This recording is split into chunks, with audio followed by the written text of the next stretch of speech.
Sleepy John. Once there was a lad named John, and he used to go to sleep always and everywhere. One day he came to an inn where some farmers were feeding their horses. So he crept into the cart, lay down among the straw, and went to sleep. When the farmers had driven some distance, they noticed John asleep in the cart, and they thought, "What are we to do with him? We have a beer cask here. We will put him in it and leave him in the forest." So they shut him up in the cask, and off they drove. John went on sleeping in the cask for a long time. Suddenly he woke and found himself in the cask, but he did not know how he had gotten into it. Neither did he know where he was. There was something running to and fro near the cask, so he looked through the bunghole and saw a great number of wolves gathered under the rocks. They had flocked around, attracted by the human smell. One of the wolves pushed his tail through the hole, and Sleepy John began to think that the hour of his death was approaching. But he did wound the wolf's tail around his hand, and the wolf, now terrified, and dragging the cask after him, ran after the rest of the wolves, who set off in all directions. Their terror did grow greater and greater as the cask did bump after them. At last the cask struck against a rock and was smashed, and John would let go of the wolf, then took himself off as fast as he could. Now John found himself in a wild mountain region.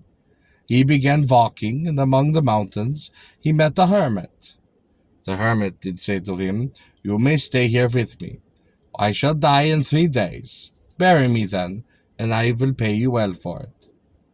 So John stayed with him, and when the 3rd day came, the hermit, who was about to die, gave him a stick, saying, "In whatever direction you point the stick, you will find yourself there."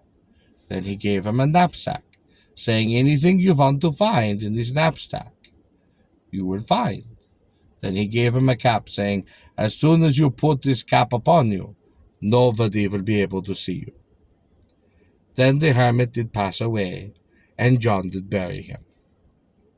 John did gather his things together, and pointed the stick, and said, "Let me instantly in the town where the king doth live." And then he found himself there upon the instant. And he was told that the queen would every night wear out 12 pairs of shoes, yet nobody was able to follow her track. The lords were all flocking to offer to follow the queen's traces, and John went too. He went into the palace, and had himself announced to the king. When he came before the king, he said that he would like to trace the queen, and the king asked him, "Well, who are you?" He answered, "I am Sleepy John." The king said, "And how are you going to trace her, when you are sleeping all the time? For if you fail to trace her, I will lop off your head." John answered that he would try to trace her all the same. When the evening has come, the queen went to bed in one room, and John went to bed in the next room, through which the king had to pass. He did not go to sleep, but when the king was going to be pretending to be in a deep slumber. So the queen lit a candle and searched the soles of his feet to make sure that he was asleep. But John did not stir, and so she was certain that he was asleep. Then she took her 12 pairs of new shoes, and off she went. John put his cap on, and pointed with his stick and said, "Let me be where the queen is." Now when the queen came to a certain rock, the earth did open before her, and 2 mighty dragons came to meet her. They took her upon their backs, and carried her as far as the lead forest. Then John said, "Let me be where the queen is." Boop! Instantly he was in the lead forest. So he broke off a twig for proof, and put it within his knapsack.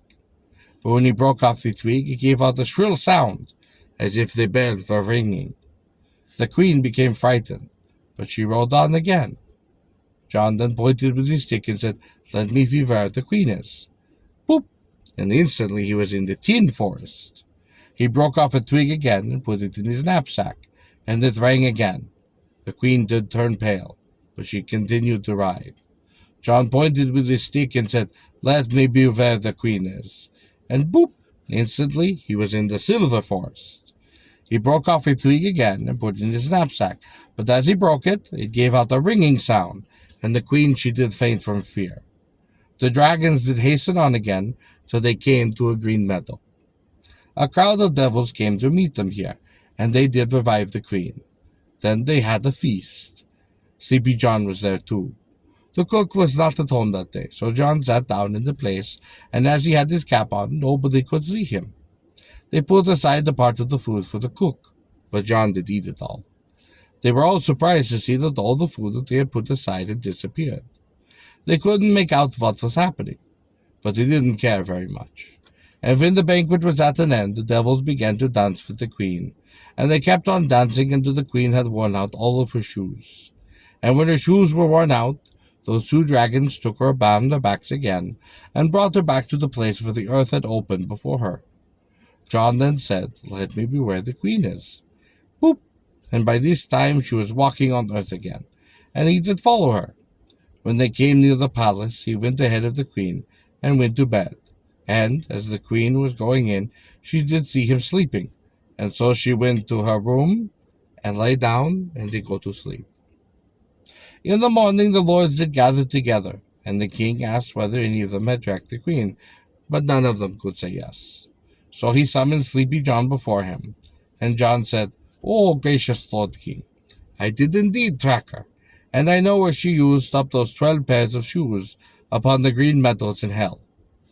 The queen stood forth at once, and John took from his knapsack the leaden twig and said, the queen was carried by 2 dragons towards hell.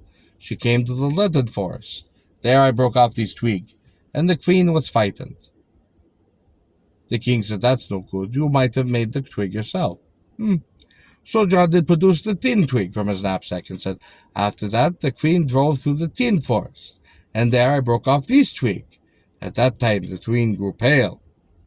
Oh, the king said, "Well, you might have also made even this twig." So John did produce the silver twig and said, "Afterwards the queen did drove through the silver forest. For I did break off the twig, and she fainted, and she was until the devils had brought her to life again." The queen, seeing that all was known, cried out, "Let the earth do swallow me." And then the earth did open and swallow her up. Sleepy John received half of the kingdom, and when the king died, he received that half too. Have a blessed day.